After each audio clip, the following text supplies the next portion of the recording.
kita dalam situasi di mana demokrasi Indonesia ini sebenarnya sedang luar biasa gonjang-ganjing, sedang digerogoti sampai hampir runtuh, barangkali sudah setengah runtuh sebenarnya. Dan salah satu cara untuk bertahan adalah ketika orang-orang yang masih punya akal sehat, seperti insya Allah kita di ruangan Zoom ini, membincangkan hal-hal yang memang akan merusak demokrasi kita. Gitu. Jadi dengan konteks itulah kami coba untuk memberi masukan, mudah-mudahan bisa di follow up oleh kawan-kawan yang lain, Mbak Nining Elitos dan kawan-kawan, kemudian juga banyak ya yang lainnya yang sebenarnya punya masalah besar terhadap undang-undang cipta kerja ini. Dan ternyata sekarang begitu cepatnya ini dibahas sehingga begitu cepatnya undang-undang PPP ini dibahas sehingga menimbulkan pertanyaan besar yang menjadi judul. Nah, izinkan saya memulainya dengan menjelaskan dulu prosesnya. Tapi saya ingin menunjukkan dari segi timeline, Ibu Bapak sekalian. Mohon dikoreksi bila salah Bu Ledia. Tapi yang saya dapatkan dari media massa seperti ini. Mulainya RUU ini adalah RUU usul inisiatif DPR. Jadi memang kan RUU itu bisa disusun oleh DPR, bisa oleh pemerintah, tergantung pada kesepakatan dalam perencanaan. Nah, RUU ini memang RUU usul inisiatif DPR. Nah, penyusunannya itu dimulai 2 Februari. Dan sudah selesai disetujui, lihat yang titik yang berwarna hijau, Ibu dan Bapak, saya pakai oret-oret sedikit ya. Ini oret-oretnya legitimate dari saya, bukan dari hacker. Ini ya. Dia 7 Februari, berarti hanya 5 hari Ibu Bapak sudah selesai proses penyusunannya. Dan kemudian 5 hari proses penyusunan ya, bandingkan dengan banyak RUU lain yang proses penyusunan bisa begitu lama. Bahkan RUU TPKS tadi yang saya sebut-sebut itu 5 tahun penyusunannya. Misalnya, kemudian tahap pembahasannya dimulai 7 April dan selesainya sudah selesai sebenarnya. Hanya fraksinya Bu Ledia yang tidak setuju begitu ya, dan tadi sudah dijelaskan alasannya, dan saya kira mungkin ada, kita semua bisa banyak punya perbedaan pendapat, tapi dalam konteks RUU PPP ini poin-poin penolakan dari fraksi PKS cukup jelas begitu ya, cukup objektif menurut saya. Nah, tinggal nanti pembahasan untuk ketok palu tingkat 2. Tingkat 2 itu Ibu Bapak itu seremoni ya, seperti yang kemarin dilakukan waktu TPKS juga. Saya referensi ke situ karena saya kira banyak yang nonton kemarin. Di mana Ketua DPR, Mbak Puan langsung ketok aja, gimana semua sudah setuju ya, tok. Itu saja. Ya, paling-paling kalau ada penolakan-penolakan yang sifatnya individual, tapi ataupun fraksi misalnya walk out begitu, tapi tidak bisa lagi mengubah substansi. Pembahasan sudah selesai di 7 sampai 13 April ini, hanya 6 hari Ibu Bapak. Nah, di sini saya ingin mengkontraskan, menunjukkan betapa ironisnya kalau misalnya undang-undang atau revisi undang-undang PPP ini diklaim untuk melaksanakan putusan MK 91 mengenai undang-undang cipta kerja, tapi sebenarnya malah tidak menerapkan partisipasi bermakna. Sangat-sangat ironis. Nah, ini saya kutip sedikit, tadi Mas Herlambang juga sudah menunjukkan kutipannya, tapi saya ambil nih, kalau mau dicek dari putusan 91 itu ada di halaman 393. Saya sampai hafal karena bagian yang baik sekali untuk kita gaungkan terus dan kita terapkan adalah partisipasi bermakna ini. Ada right to be heard, kemudian right to be considered, dan right to be explained kalau misalnya pendapat kita digunakan atau tidak. Tapi yang juga terpenting, elemen keempat adalah harusnya ada betul bagi kelompok masyarakat yang terdampak langsung atau memiliki perhatian terhadap RUU yang sedang dibahas. RUU PPP siapa yang terdampak langsung? Misalnya cukup banyak kelompok-kelompok yang punya kepentingan dalam proses legislasi. Dan saya kira harus dikaitkan pula dengan Undang-Undang Cipta Kerja. Karena waktu itu yang sangat terdampak, salah satunya adalah Mbak Nining Elitos dan kawan-kawan di bidang yang bekerja di wilayah lingkungan hidup, misalnya luar biasa kerusakan yang diakibatkan oleh Undang-Undang Cipta Kerja ini ya, proyek-proyek strategis nasional itu legitimasi juga didapat dari Undang-Undang Cipta Kerja. Kerusakannya luar biasa Ibu Bapak, kita bisa diskusi 7 hari 7 malam untuk membahas kerusakan saja sejauh ini, karena nggak ada yang mau di-stop oleh pemerintah. Padahal perintah putusan MK 91 itu sangat jelas, inkonstitusional bersyarat. Poinnya pada inkonstitusionalnya.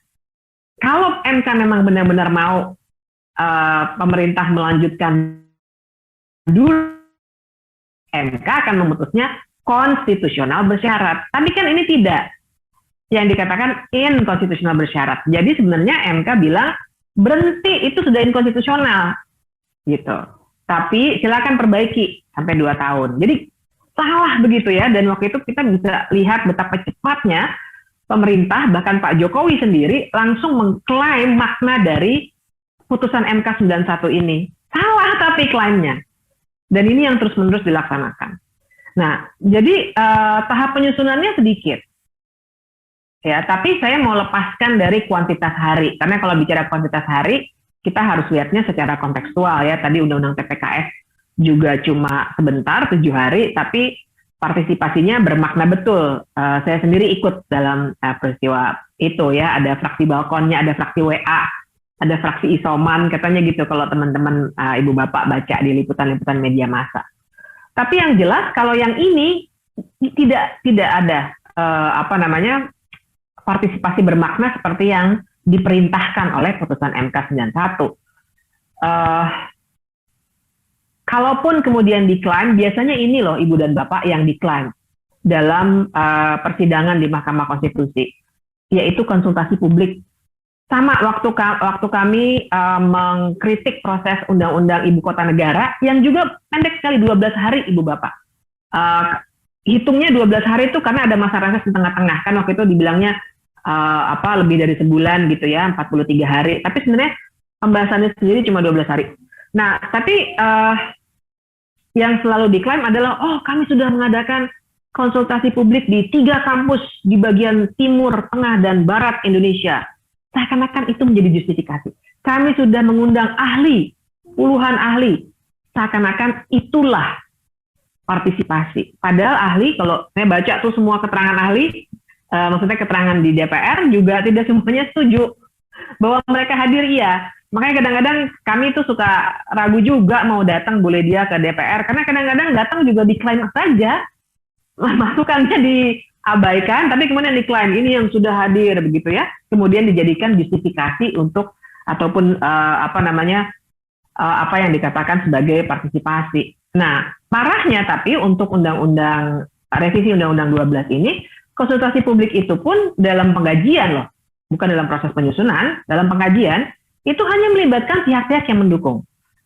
Kami tentu saja mohon dilepas dulu kalau ada suuzon berpikir bahwa kami tidak senang karena kami tidak diundang, sama sekali tidak. Kami tidak membutuhkan hal-hal seperti itu, tapi kami peduli pada substansi. Dan kami memang yang dalam posisi menolak tidak diundang. Karena posisi kami itu. Yang didatangi adalah kampus-kampus yang mendukung, begitu ya, ada jaringannya tersendiri, dan kemudian juga memberikan justifikasi. Nah, pertanyaannya kan, benar atau tidak ini perintah putusan MK? Tadi Ferry sudah menjelaskan, tidak ada, Ibu Bapak. Di amar putusannya itu nggak ada, di pertimbangan hukum yang kadang-kadang harus juga kita jadikan salah satu rujukan untuk menindaklanjuti suatu putusan, juga tidak ada. Silakan. Kami di KAUS juga sudah cek and recheck berkali-kali, memang tidak ada. Yang ada adalah di dalam dissenting opinion-nya. Dissenting opinion itu baik untuk diskusi akademik, tapi tidak perlu dijadikan bahan rujukan kebijakan. Untuk kami bagus ya, tapi untuk rujukan kebijakan tidak perlu dilakukan. Memang disebut dalam pertimbangan hukumnya putusan 91 bahwa salah satu alasan untuk inkonstitusional adalah tidak ada metode ini dalam Undang-Undang 12, tapi perintah untuk mengubah Undang-Undang 12 tidak ada. Nah, ini saya cuma menampilkan aja, mengingatkan ini amar putusannya seperti ini. Dan ini yang Ibu Bapak bisa lihat, bahkan yang nomor 7 saja tidak dilaksanakan. Tadi Mbak Nining juga sudah menyampaikan, untuk menangguhkan segala tindakan kebijakan yang bersifat strategis dan berdampak luas. Nah, kemudian apa saja yang diubah? Nah, ini saya cuma copy paste cepat. Saya baru dapat kemarin itu utuhnya yang sudah diketok tingkat 1 tadi. intinya yang paling besar tentu ini partisipasi masyarakat. Ada sih perubahan di pasal 96 yang mengatur partisipasi masyarakat, tapi tidak signifikan. Bahkan tadi ya yang right to be heard, right to be considered, right to be explained, nggak ada. Ya, jadi sebenarnya tidak terlalu signifikan. Kemudian ada pemantauan dan peninjauan terhadap undang-undang. Oke, ini memang baik gitu ya. Kemudian ini yang menjadi bahan perdebatan. Pengundangan dipindah. Ini kalau tadi bercandanya teman-teman di PSHK, saya juga di Studi Hukum dan Kebijakan, dan kami punya studi reformasi regulasi. Joke-nya tadi pagi itu, wah ini satu direktorat tersendiri di Kemenhukam ini yang bakal harus dibubarkan atau di merge ke tempat lain karena dipindah ke Kementerian Sekretaris Negara. Unik ya. Nah, ada satu kecil memasukkan analis legislatif dan tenaga ahli. Kelihatannya kecil, Ibu Bapak. Tapi izinkan saya menggarisbawahi, ada soal di sini, soal kompetensi. Apakah betul analis legislatif dan tenaga ahli ini punya kompetensi untuk evidence-based lawmaking proses gitu? Karena ada kawan di Badan Keahlian DPR yang juga mengingatkan soal kompetensi ini. Nah, tapi yang berbahaya tadi Bu Ledia sudah menyampaikan ini yang luar biasa ya, mau memberi legitimasinya. Katanya kalau masih ada kesalahan-kesalahan boleh diubah lagi. Dan ini kan sebenarnya terjadinya di Undang-Undang Cipta Kerja persis. Tapi kan ini menimbulkan ketidakpastian hukum. Bahaya, ingat pasal tembakau Ibu Bapak, yang bahkan tidak dalam konteks ini, tapi ada yang disisipkan di tengah jalan. Itu saja kemudian dibongkar bermasalah dan kemudian ada salah satu anggota yang mendapatkan sanksi etik ya. Nah ini sekarang mau dilegitimasi secara konkret dalam sebuah undang-undang bahwa kalau ada salah-salah boleh diperbaiki. Bahayanya luar biasa.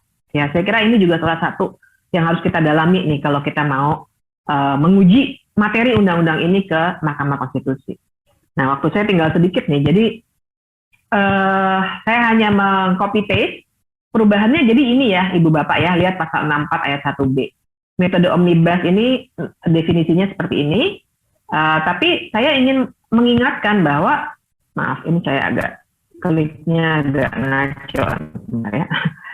Mengingatkan bahwa kita punya masalah besar sungguhnya dengan metode omnibus. Karena dia tidak sederhana, cenderung membingungkan, dan bisa menyesatkan dan menyembunyikan hal-hal penting. Ya, sehingga sebenarnya di banyak negara lain itu dia ditinggalkan karena dianggap tidak demokratis. Sedikit lagi ya, saya sebenarnya sudah dibunyikan ini, tapi boleh lanjut sedikit ya Mas Erlambang. Kemudian sehingga bahkan dibuat single subject rule namanya, supaya omnibus itu dihindari lah gitu. Dan ada studi IOG, Institute for Ocean Justice Initiative, ini NGO di Indonesia. Gampang sekali, silakan nanti di search di mesin pencari Ibu Bapak sekalian, akan langsung ketemu. Studinya bagus, saya rekomendasikan untuk membaca. Dia melakukan studi banding di Kanada, Inggris, Selandia Baru, dan Jerman, yang ternyata membuktikan bahwa memang metode omnibus ini cenderung itu tadi tidak demokratis dan lain sebagainya. Jadi saya sepakat dengan pandangan dari fraksi PKS yang tadi disampaikan oleh Bu Ledia. Kalaupun harus diatur, harusnya ada ketentuan bahwa topiknya nggak boleh terlalu scattered, terpencar-pencar. Kita ingat Undang-Undang Cipta Kerja itu 12 klaster, maaf saya ada typo sedikit, 12 klaster dan mengubah 78 undang-undang. Yang kayak gini tidak boleh seharusnya. Ya, ini yang harusnya justru diatur apabila kita mau memasukkan metode omnibus. Nah, tapi kan kemudian muncul pertanyaan juga seperti ini. Kenapa sih yang jadi leading sektornya itu Kementerian Koordinator Perekonomian? Kok bukan Kementerian Hukum dan HAM? Atau kalau memang harus level Kemenko, yang mana mohon dikoreksi bila salah Bu Ledia, biasanya juga nggak harus Kemenko, tapi kementerian itu sangat lazim. Tapi kok bukan Kementerian Hukum dan HAM yang lead? Saya perhatikan, jadi Bu Ledia YouTube-nya saya tontonin sejak di telepon, coba lu lihat gitu sama teman saya bilang di rapat-rapat. Bagus juga ya, sekarang DPR sudah menyediakan rekaman-rekamannya. Kelihatan yang lead memang Kemenko Perekonomian. Pertanyaannya adalah why? Mengapa? Sementara penyusunan peraturan perundang-undangan kita tahu sejak reformasi ada di Kementerian Hukum dan HAM. Direktoratnya tersendiri, ada BPHN pula. Selain Direktorat Jenderal Peraturan Perundang-undangan, ada Badan Pembinaan Hukum Nasional. di Kementerian Hukum dan HAM. Saya dan kawan-kawan di PSHK, di Jentera, kalau urusannya peraturan perundang-undangan, ya sama Kementerian Hukum dan HAM, gitu. Paling-paling perencanaannya Bappenas, sedikit-sedikit diskusi Mensesnek. Tapi intinya, technically speaking, ada di Kementerian Hukum dan HAM, tapi kemarin yang lead bukan Kementerian Hukum dan HAM. Pertanyaan apalagi, kok perekonomian? Kaitannya perekonomian dengan peraturan perundang-undangan apa?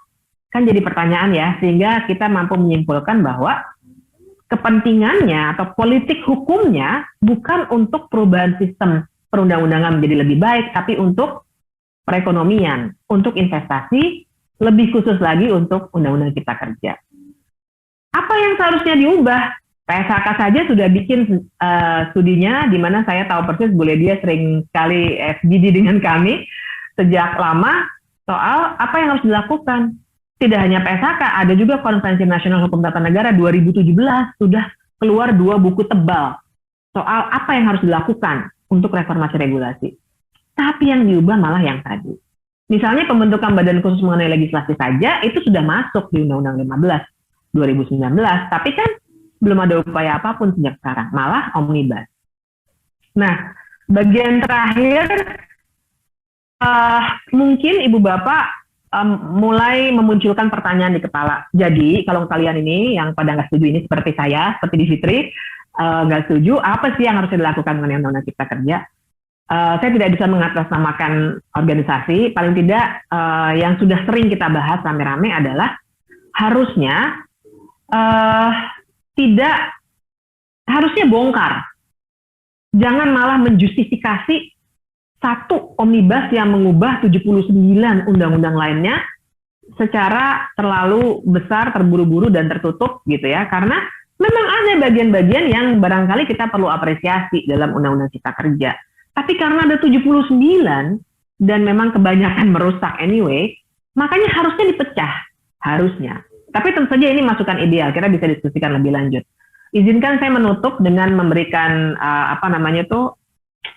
kesimpulan takeaway dari diskusi kita atau apa yang saya presentasikan. Menurut saya mengamini dan mencoba mengurai sedikit saja dari apa yang disampaikan oleh Prof. Bibi Rahbini tadi. Memang revisi Undang-Undang PPP ini ditujukan untuk mengamankan Undang-Undang Cipta Kerja, dan ini terlihat dari satu, siapa yang memimpin proses. Bahkan masih ada perdebatan di kalangan pemerintah dalam proses pembahasan, tidak satu suara. YouTube-nya lucu tuh, saya lihat tuh Bu Ledia waktu dibahas oleh para anggota, kok bisa ini begini gitu ya. Kemudian yang kedua juga karena dari segi konten hanya melegalisasi metode omnibus, tidak mengatur hal-hal yang justru lebih dibutuhkan.